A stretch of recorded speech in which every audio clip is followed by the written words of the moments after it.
Beso de musa. Textos de Miguel de Asén.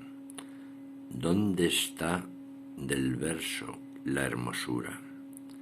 En la rima, en el ritmo del acento, en de hacer melodía su intento, o en la profunda palabra madura, que intuye de su canto la frescura, la voz del ser como mágico evento, instante emocionado de un momento que surge libre de la entraña pura.